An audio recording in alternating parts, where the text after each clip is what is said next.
Hello and welcome to Indus News live from Islamabad. I am Munib Hamid with the news of this hour. Let's begin with the headlines first.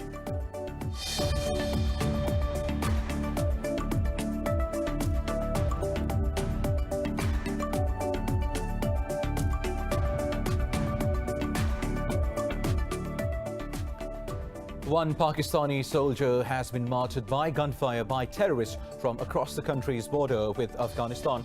Pakistan's military media wing, the ISPR, says terrorists fired on army's post in Bajar. It says Havaldar Tanveer has been martyred while another soldier wounded.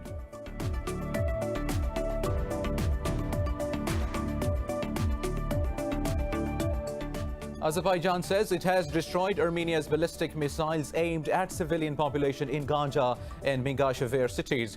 Azeri head of Foreign Policy Affairs Hikmet Hajiyev said the missiles were targeted in occupied Kalabahar region.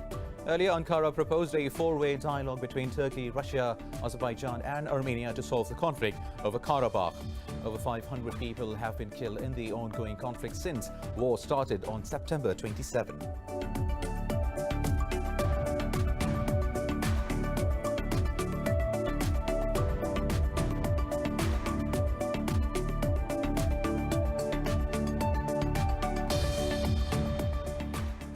Nine soldiers have been killed after two helicopters of the Afghan army collided in southern Helmand province. The Afghan Ministry of Defense says technical issues caused the crash while taking off in the Naval district of the province. The Taliban say a battalion of Afghan army has surrendered during the ongoing fighting in southern Helmand province.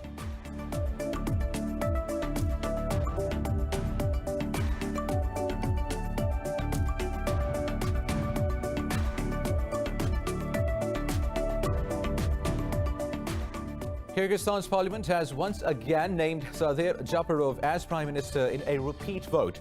President Zoran Jambikov rejected the first vote that appointed Japarov over doubts of voting rules. Last week, Japarov's supporters freed him from prison amid unrest after a disputed parliamentary election on 4th of October.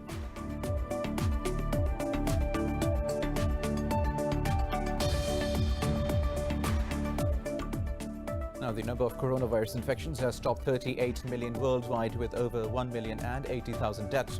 The US, India and Brazil together account for more than half of the world's COVID-19 cases. India has reported 730 deaths and over 63,000 infections overnight, which has taken caseload to over 7.2 million. Here in Pakistan, 14 more people have lost their lives to the virus overnight, taking the tally to 6,601.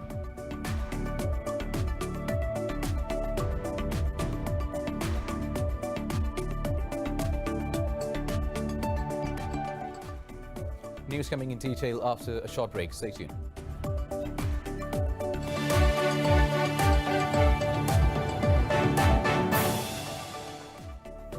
Welcome back. Now let's have the news in detail. One Pakistani soldier has been martyred by gunfire by terrorists from across the country's border with Afghanistan. Pakistan's military media wing ISPR says terrorists fired on army's post in Bajar area. It says Havaldar Tanveer has been martyred while another soldier wounded. Islamabad has been consistently raising the issue for border management with Kabul to avoid use of Afghan soil against Pakistan. Last month, Pakistan Army warned that the cross-border violent incidents aim to derail the Afghan peace process. Now, 9 Afghan soldiers have been killed after two Mi-17 helicopters of the Afghan Army collided in southern Helmand province. Afghan Ministry of Defense says technical issues during takeoff in the Naval district of the province caused the crash. Meanwhile, the Taliban say a battalion of the Afghan army has surrendered during the ongoing fighting in southern Helmand province. Taliban spokesperson Qari Ahmadi claimed the surrender came during fighting in the Gureshk district. The Afghan Ministry of Defense has not yet commented on Taliban's claims. Now, Azerbaijan says it has destroyed Armenia's ballistic missiles aimed at civilian populations in Ganja and the Mingashever cities. Azeri head of Foreign Policy Affairs Hikmet Hajiyev said the missiles were targeted in the occupied Kalbajar region. Azerbaijan's defense ministry said it will destroy all military facilities in Armenia which targeted civilian settlements. Azeri President Ilham Aliyev accused Armenia of trying to attack gas pipelines. The Armenian Defense Ministry denied firing on civilian targets, but said it reserved the right to target any military installations and combat movements in Azerbaijan. Meanwhile, Russian Foreign Minister Sergei Lavrov said Moscow disagreed with Turkey's position on the conflict. Ankara had proposed a four-way dialogue between Turkey, Russia, Azerbaijan and Armenia to solve the conflict, while Tehran says a missile fired by the warring sides in Nagorno-Karabakh has landed in Haris County, eastern Iran. Over 500 people have been killed in the ongoing conflict since war started on September 27. Now, Russia has rejected US claims that both the countries have agreed to extend a key arms control pact. Deputy Foreign Minister Sergei Ryabkov said Washington's claims are nothing but delusion and fraud. Ryabkov said US condition that Russia frees nuclear arsenals in order to extend the New START treaty is unacceptable. He said any attempt to use the talks as a campaign tool for the upcoming US presidential elections will be rebuffed. Earlier, US Representative for Arms Control Marshal Billingsley said Washington and Moscow have reached an agreement in principle. Billingsley said the US was ready to extend the New START if both states agree to a limitation or freeze of their nuclear arsenals. Billingsley added the freeze should include short-range tactical nuclear weapon systems.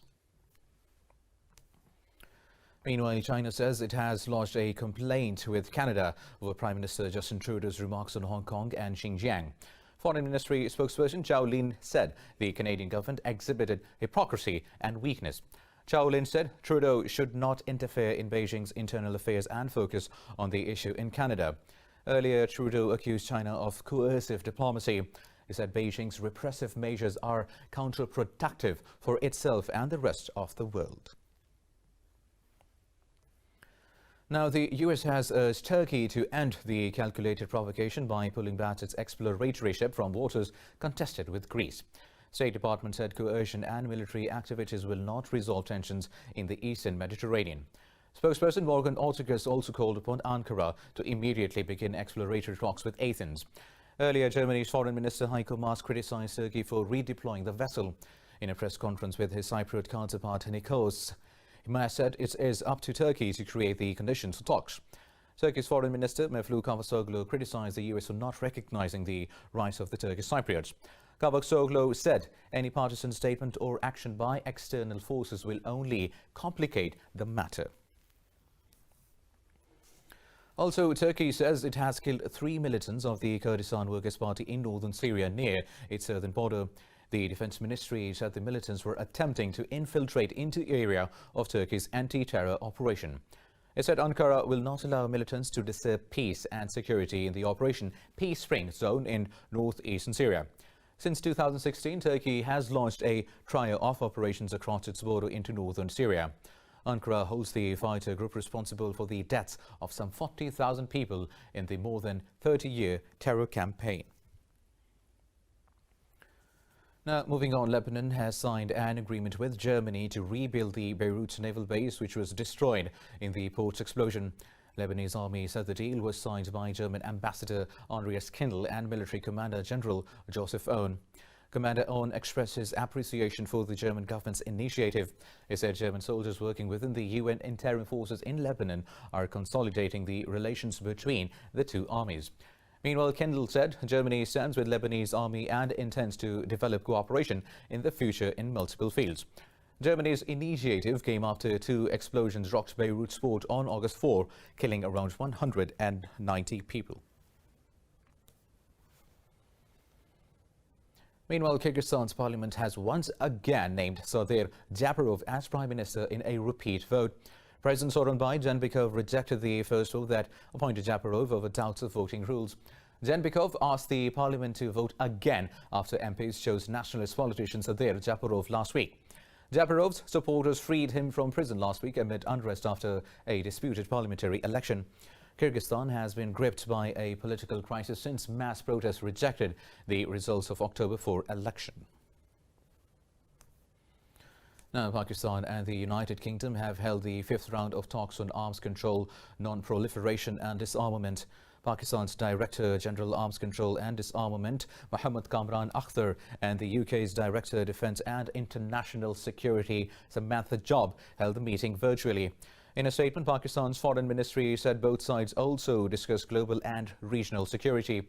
It said both Pakistan and the UK expressed commitment to further enhance coordination on multilateral opportunities.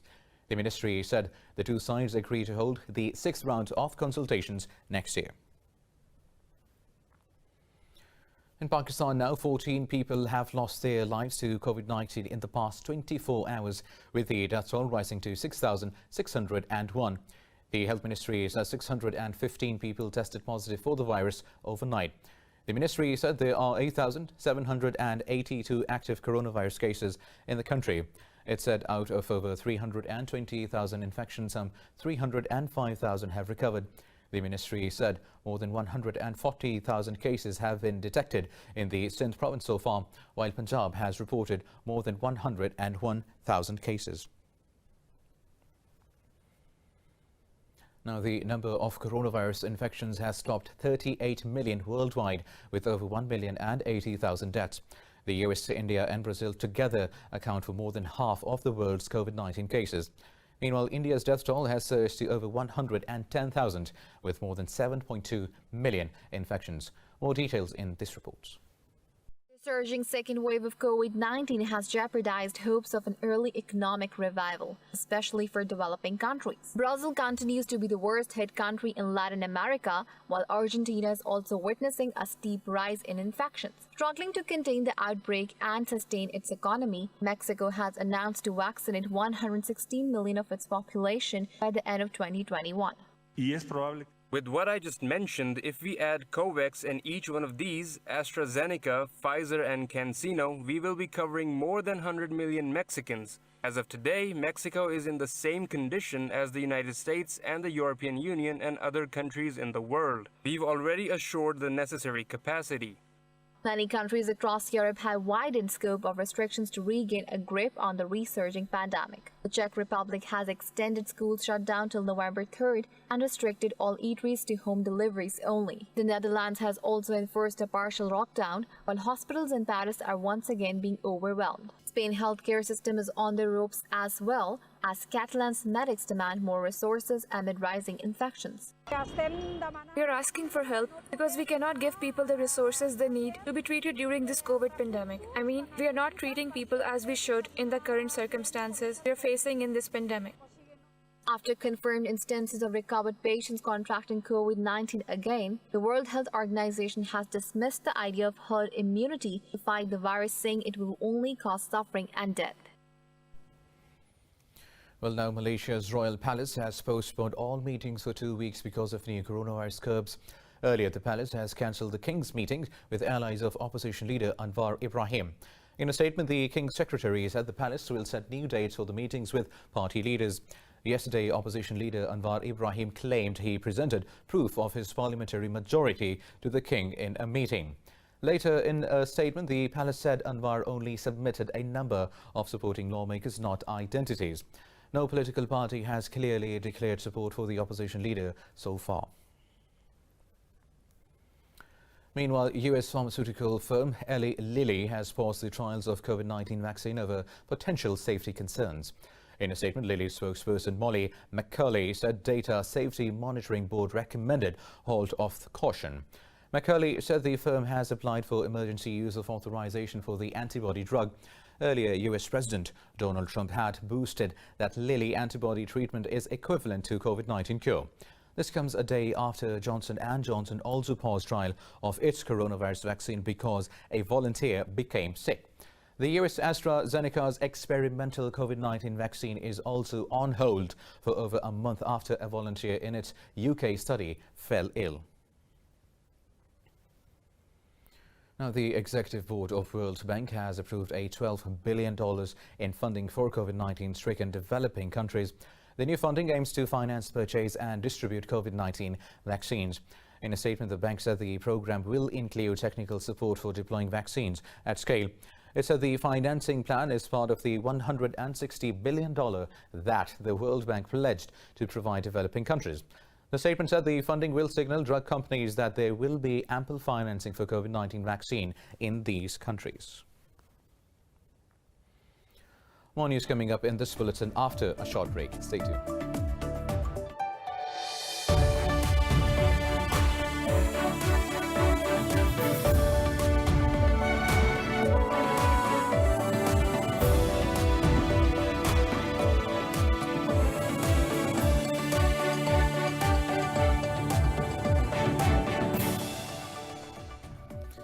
Welcome back. Now moving on with the news stories.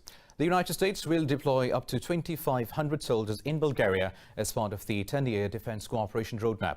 The agreement was reached during a meeting between Bulgarian Defense Minister Krasinos Karakachanov and his U.S. counterpart Mark Esper in Washington.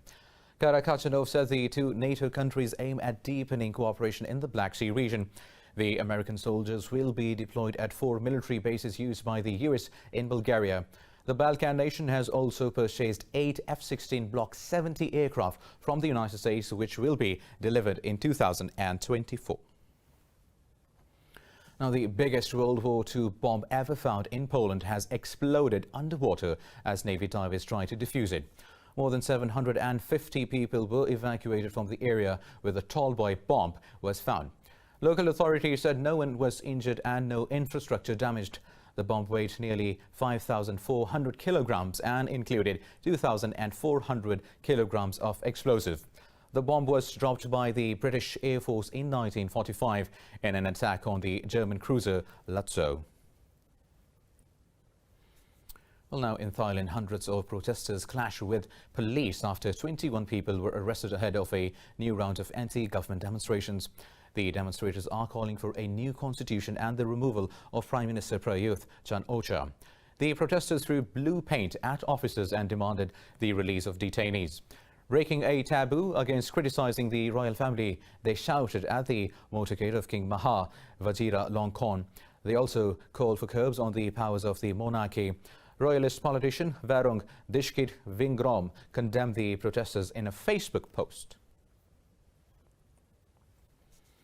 Well, now Russia has rejected accusations that it launched a cyber attack against the Norwegian parliament in August. In a statement, the Russian embassy in Oslo said the allegations are a deliberate provocation and harm bilateral ties. It said Norway has not presented any evidence of its accusations. Earlier, Norwegian Foreign Minister Ein Eriksen said Russia was behind the cyber attack.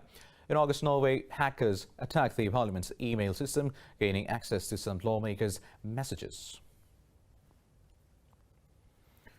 Meanwhile, Twitter has suspended several fake accounts claiming to be African Americans who support U.S. President Donald Trump. The social media giant said the accounts broke its rules on spam and platform manipulations. It said it may suspend additional accounts if they were found to be violating its policies. Twitter said most accounts impersonated real Americans in their profiles, with some of them having tens of thousands of followers. Social media platforms have ramped up checks ahead of the November presidential election in the U.S. Now, Russia's Soyuz MS-17 spacecraft with 2 Russians and an American on board has docked with the International Space Station. The Expedition 64 crew departed from Baikonur Space Center, Kazakhstan. The mission is the first to use a cutting-edge rendezvous scheme. It slashed the journey to just 3 hours under the Super Short Flight program. One of the crew members, Kate Rubins, is a NASA microbiologist who became the first person to sequence DNA in space. More than 150 professional rescuers and a squadron of 8 Mi-8 helicopters, 4 planes, as well as 18 vehicles took part in the launch preparations.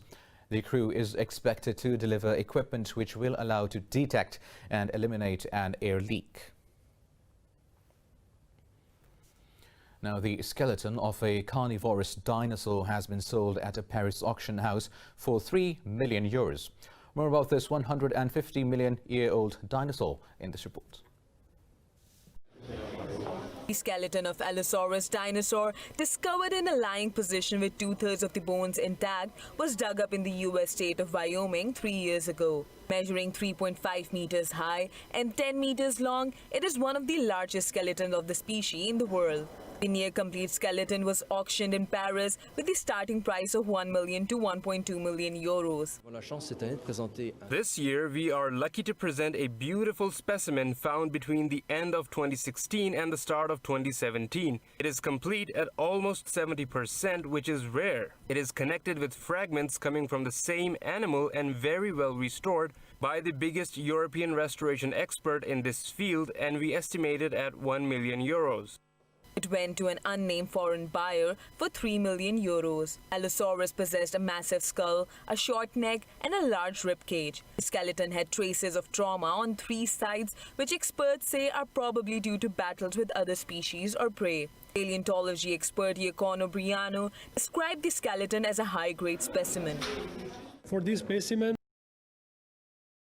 its size, quality of the bones, completeness of the skeleton, and specimen found in anatomical connection. It has been found in the lying position, all the vertebrae were in their place, all connected. These are the 4 main features that makes me say, okay, this is a high-range specimen. The specimen is unusual because it is so complete, with around 70% of the bones being present. The skeleton was found aligned with each other, making it easier to reconnect the bones during the restoration process.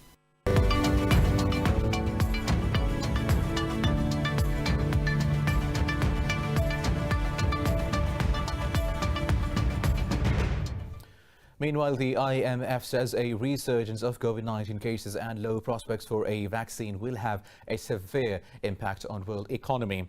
In a briefing, IMF chief economist Geeta Gopinath said over 90 million people are likely to fall into extreme poverty this year. The International Monetary Fund warned of a growing recovery gap between rich and poor. Gopinath said growing restrictions on trade and investment also pose risks to the economic forecast for 2021. She said the pandemic is not over and there could be even worse outcomes. Gopinath added some $12 trillion in fiscal support from the governments had helped limit the damage. Now, except for China, where output is expected to exceed 2019 levels this year, output in both advanced economies and emerging and developing economies are projected to stay below 2019 levels well into 2021. Well, the IMF predicted the US will see a 4.3% contraction in its 2020 GDP, considerably less than the 8% forecast. Now, European stocks are cautiously trading higher as coronavirus concerns weighed on global markets. European stock 600 has gained, with banks adding while the travel and leisure sector slid. London's FT 100 has edged up over 0.5%. In Italy, the FTSE MID has added close to 1%. The CAC 40 in Paris and Frankfurt's DAX have also edged up marginally. Earlier, most Asian stocks declined, with the exception of Japan's Nikkei 225.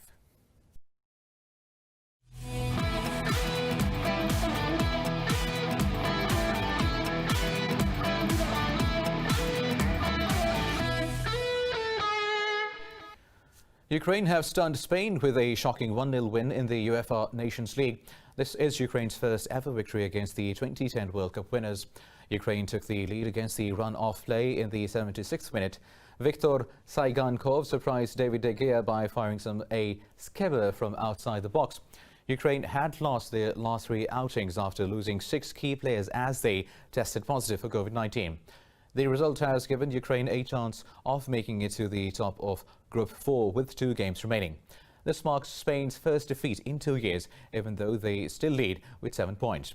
Now, Germany are in second place with 6 points and Ukraine in third place.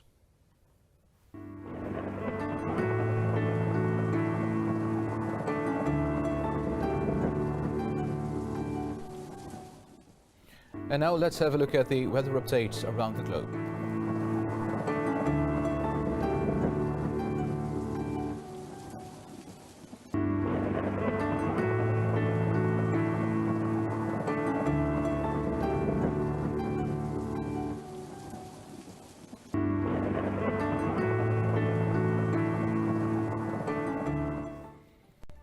Well, that is all for now. For the latest updates, you can follow us on social media at indus.news. Take care.